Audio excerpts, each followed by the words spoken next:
Mais je travaille sur les migrations, autant basque que béarnaise, que bigourdane, que même savoyarde s'il faut, puisque j'ai des ancêtres aussi là-bas.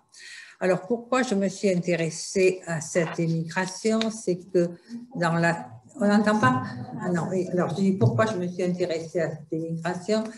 C'est que dans l'année, quand j'ai pris ma retraite, je me suis intéressée simplement à la généalogie et que j'ai retrouvé la famille de mon mari en Argentine, des gens dont on n'avait jamais entendu, enfin, pas jamais entendu parler. On savait que le grand-père était né en Uruguay, mais on n'avait plus aucun lien.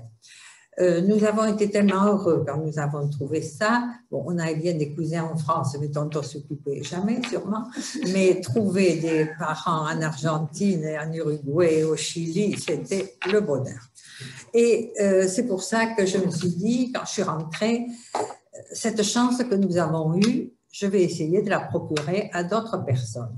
Et je me suis lancée vraiment à corps perdu dans la recherche des racines de ces immigrants. Le problème de tous ces... Parce que c'était quand même dans les années 2000, hein, et il n'y avait pas ni Facebook, ni ceci, ni cela, ni rien du tout, quoi. Et quand leur problème, c'est qu'ils savaient qu'ils étaient de France,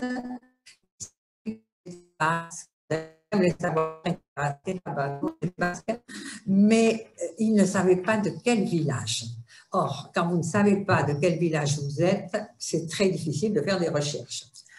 Alors, j'ai eu la chance de rencontrer, à travers, je ne me rappelle plus comment, mais j'ai rencontré Josette Solan, qui habitait Nantes. Alors ça, il faudrait la seconde photo, il faut que j'y arrive, tu sais faire. Voilà. Alors, Josette Solan, là, nous sommes les quatre, qui habitait Nantes. Et habitant Nantes, où il y a le centre des archives diplomatiques, elle avait des demandes de gens qui disaient « Est-ce que vous ne pouvez pas aller voir au centre, etc. si vous trouvez des recherches ?» Bon, elle en avait plein. Et on a décidé, avec deux autres amies parisiennes, d'aller voir ce qu'il y avait. Enfin, elle le savait, Josette, ce qu'il y avait aux archives, mais on a eu beaucoup de registres pour arriver à tomber sur le bon. Alors, on a pris, mais comme ça, on a dit, on va faire les photos. Alors, on est parti, on a fait des photos. Et enfin, Josette avait commencé et Josette en a fini aussi. Et comme on avait réussi à faire 57 000 photos, ce qui était quand même pas mal. Et comme c'était les temps préhistoriques de l'informatique, on les a enregistrés aussitôt sur des CD, parce que c'était le fameux CD à l'époque. Et comme j'allais en Argentine cette année-là, je crois qu'il serait allé de toute manière pour le porter, je suis allée porter, je crois qu'il y avait 53 ou 54 CD à une dame argentine qui commençait un site qu'on appelait Reine Francesa. Elle, parce que dans notre esprit, ces documents appartenaient plus aux Argentins, si vous voulez, enfin aux Argentins, aux Péruviens, etc., qu'à nous, puisque c'était leurs ancêtres qui étaient là-dessus. Alors, et puis Daniela, quand elle a vu ça, bon, on l'avait averti bien sûr que j'arrivais avec tout ça, hein, et elle a contacté d'autres personnes, ils ont retaillé parce qu'il y avait quelques flous quand même, parce qu'à l'allure où on prenait les photos, il y avait du flou aussi sûrement. Et puis, elle a fait le site Reine Francesa. Alors, Reine Francesa, alors là, c'est les archives de Nantes. Et là, vous avez ce qu'on peut trouver sur ces registres. Alors, sur ces registres, ils sont très intéressants. Alors, ces registres volés, pillés, pas vendus, j'espère, mais sans que personne ne donne la source. Ça, c'est terrible. Tout le monde croit que ce sont les archives de Nantes qui ont mis ça. Or, les archives de Nantes, on a eu énormément de problèmes avec la CNIL d'abord, et puis ensuite avec les archives de Nantes. Pourquoi avec la CNIL? Parce que nous, on nous avait donné les documents, on pouvait les photographier, mais nous avons confondu photographiable et publiable, ce qui n'était pas quand même tout à fait la même chose, hein. Donc, on pouvait photographier jusqu'à 100 ans, je crois, ou même plus, mais pas publier.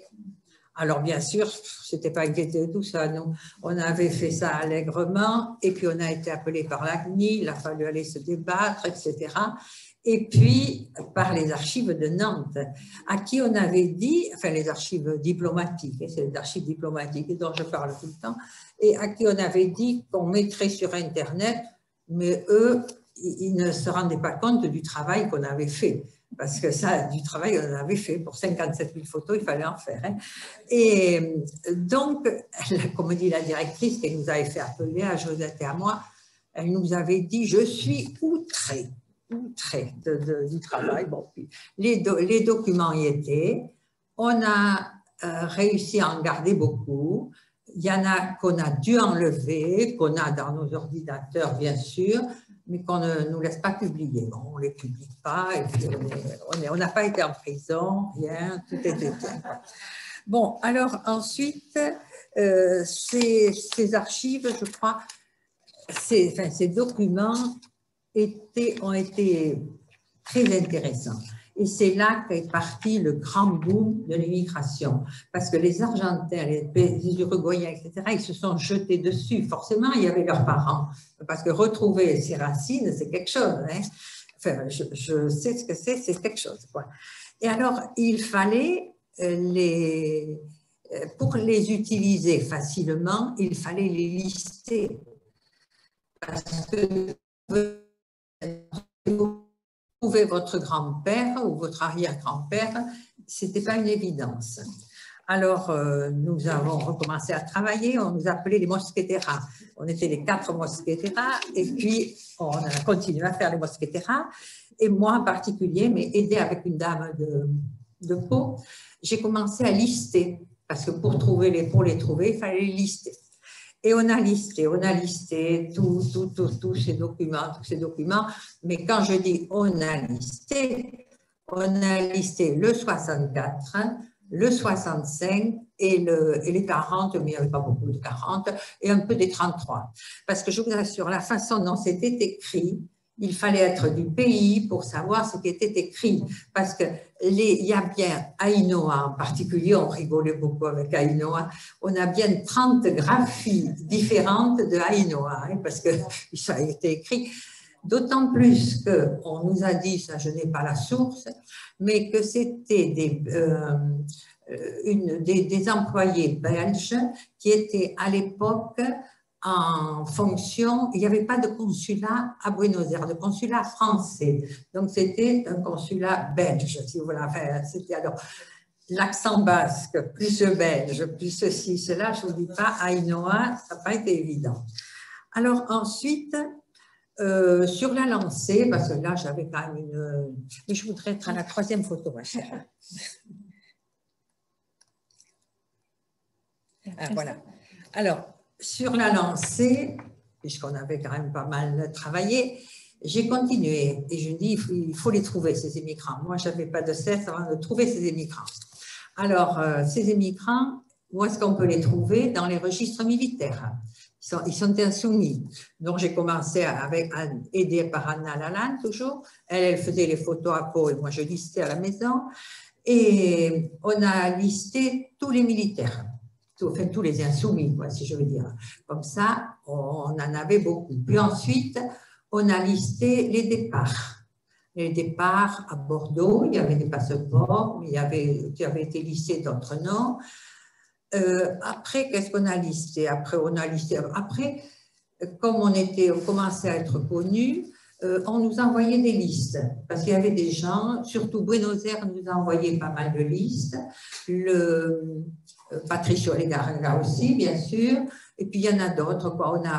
Et je suis arrivée à faire un site, enfin moi non, je ne sais rien faire en informatique, mais un copain, celui qui fait Visan Bordelais, Roland Antali, m'a proposé de me faire un site. Il me dit, tu ne peux pas laisser dormir tous ces 100, il y en a 100 000 presque, tu ne vas pas laisser dormir tout ça. Donc, il m'a fait ce site qui s'appelle Émigration Pyrénées, celui-là. Oui, Émigration Pyrénées. Alors, sur Émigration Pyrénées, je ne vois pas très bien parler, puis en même temps. Bon, alors, sur Émigration Pyrénées, on tape le nom et puis on vous donne à la première page, on vous donne dans quelle liste il faut aller chercher ce que vous cherchez, quoi. Et alors là, il y a soit au Chili, soit aux AGD de Pau, soit dans différentes associations, quoi.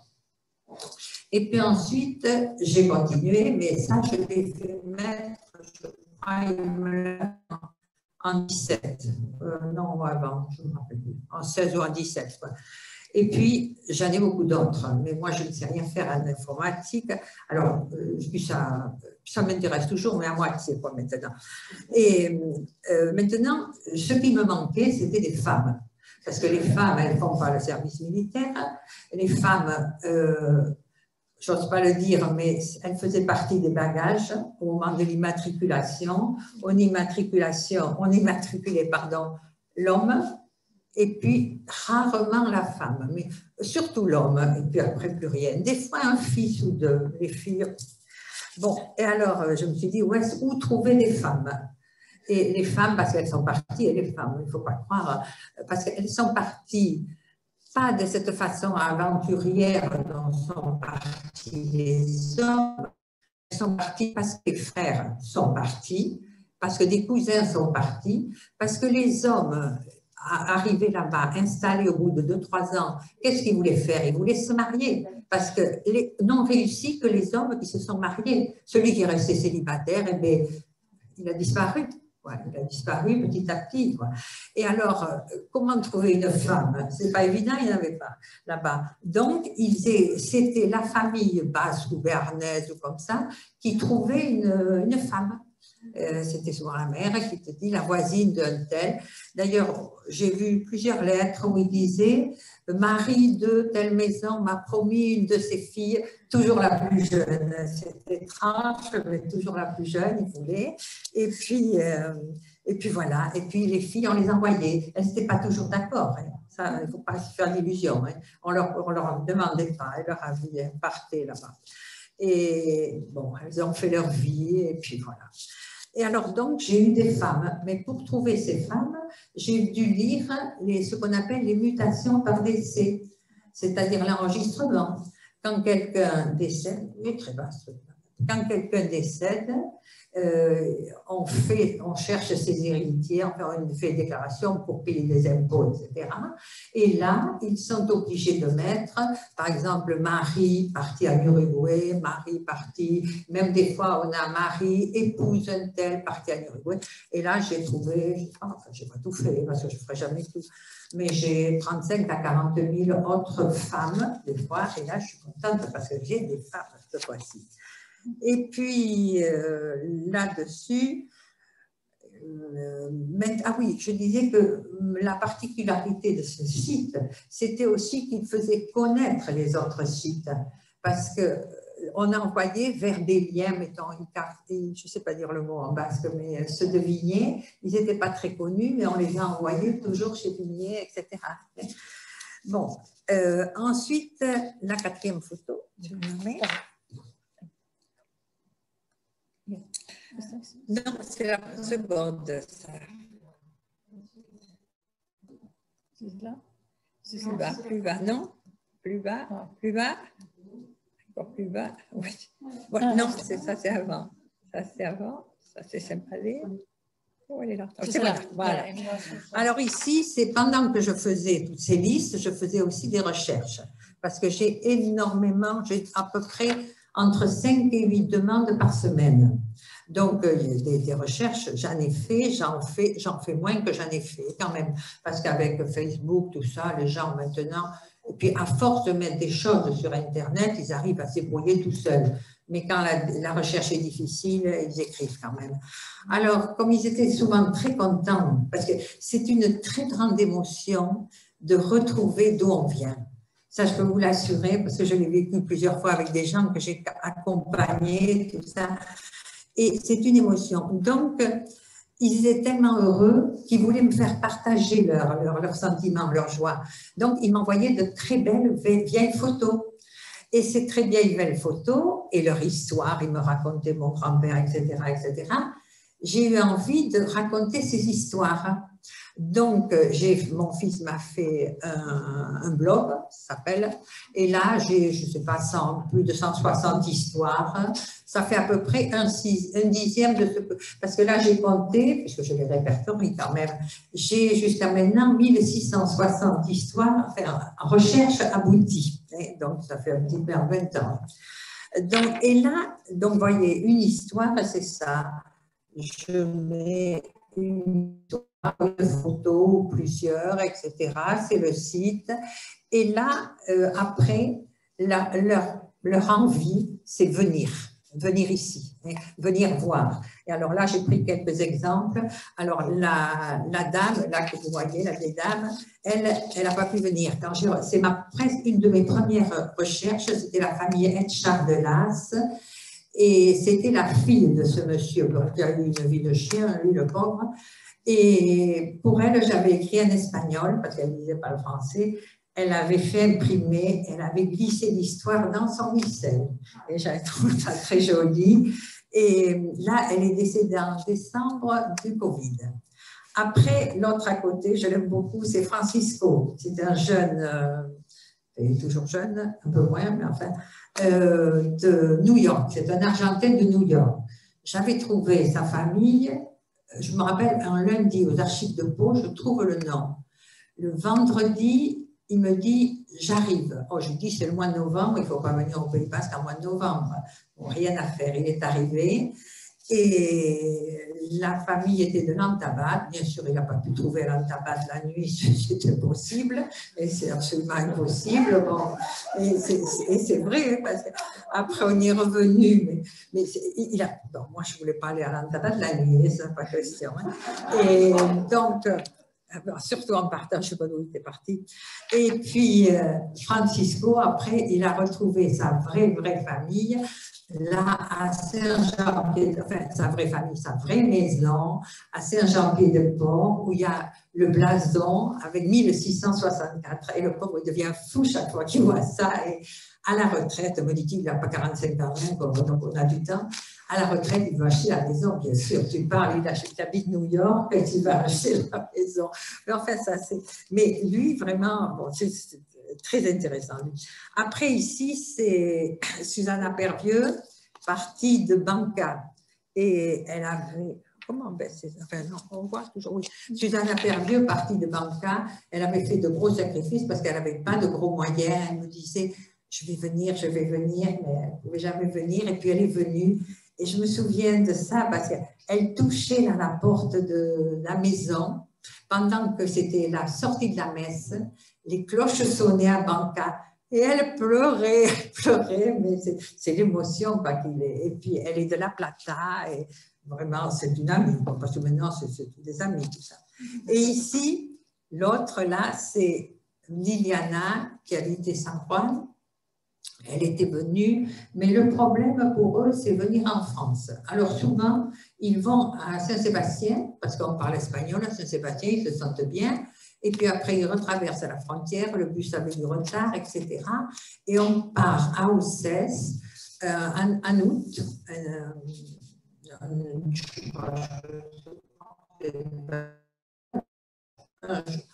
Il faisait une chaleur, quelque chose d'horrible, on ne savait même pas. Je ne savais pas où était la maison qu'elle cherchait, elle non plus d'ailleurs, d'une manière.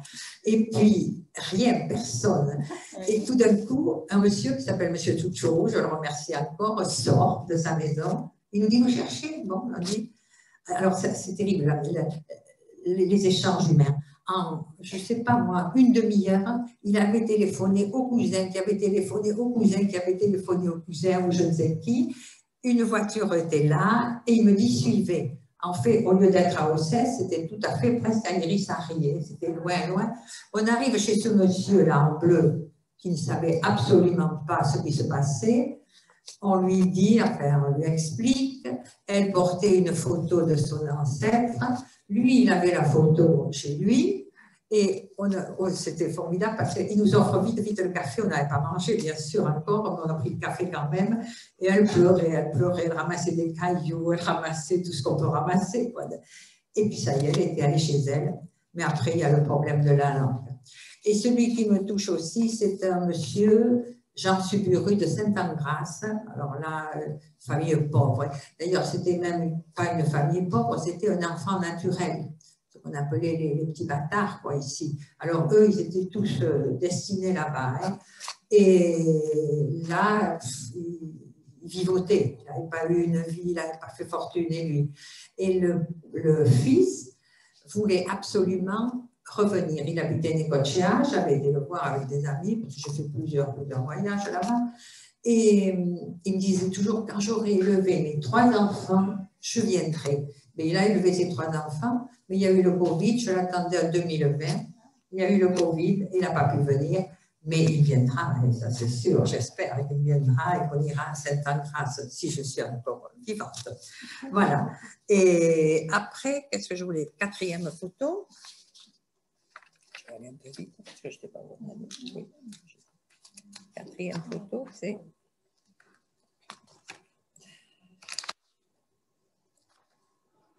Voilà. Alors, on a toujours des surprises, parce que moi, en général, je ne demande pas grand-chose à qui que ce soit. Et puis un jour, je reçois un coup de fil d'un monsieur qui s'appelait Benatachari, un basque, qui me dit, on est en train de remonter un musée ou de recréer un musée à Saint-Palais. Votre travail nous intéresse.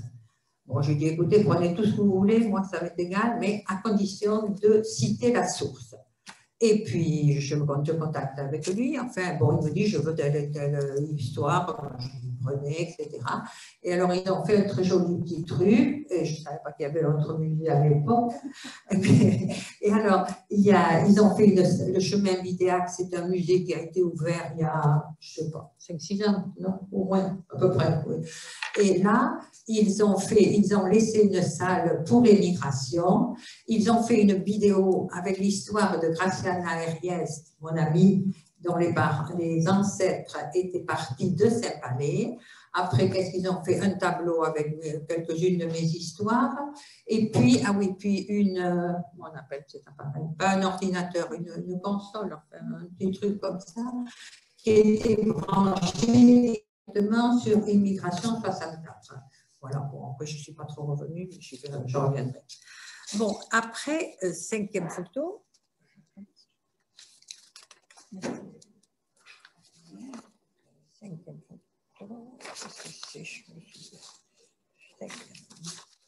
Bon, alors, qu'est-ce que c'est? Ah oui, alors, ça, c'est la 5e. Ah non, le musée basque, c'était avant. Bon, mais ça fait rien. Alors, ça, je suis donc à la 6e. C'est-à-dire, comme je dis toujours, j'ai fait beaucoup de recherches. J'en ai fait beaucoup, mais je ne suis pas la seule, parce qu'il y a Patrick Rézola, là-bas, il en a fait quelques-unes aussi. Et Annie aussi en a fait. Et puis plein d'autres que je ne connais pas, on en a fait beaucoup de recherches. Et toutes ces recherches, maintenant, on les fait beaucoup plus facilement qu'on ne les faisait il y a 20 ans.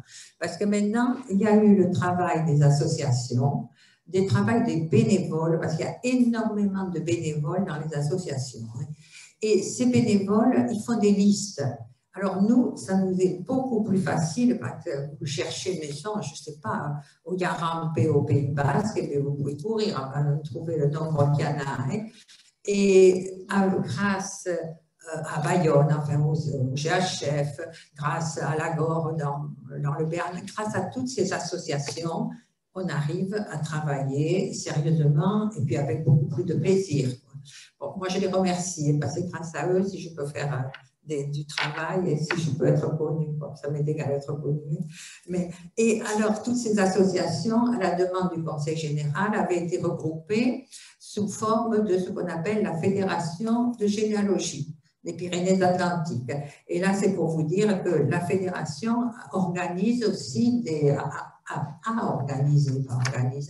a organisé des journées sur l'immigration, parce que l'immigration, c'est quand même un thème porteur maintenant, ça intéresse beaucoup de monde.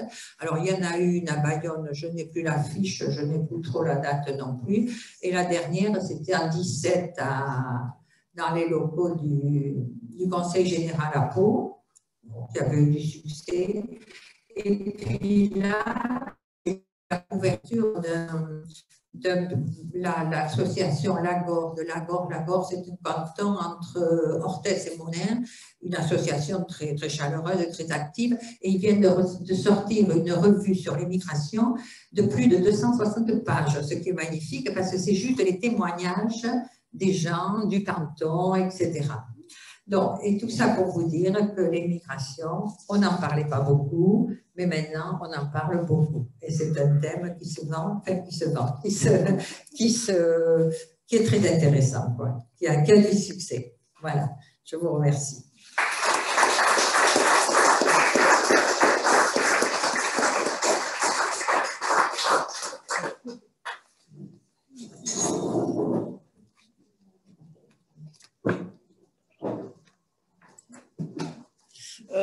Nous allons organiser peut-être les questions. C'est Sabine Cazenave qui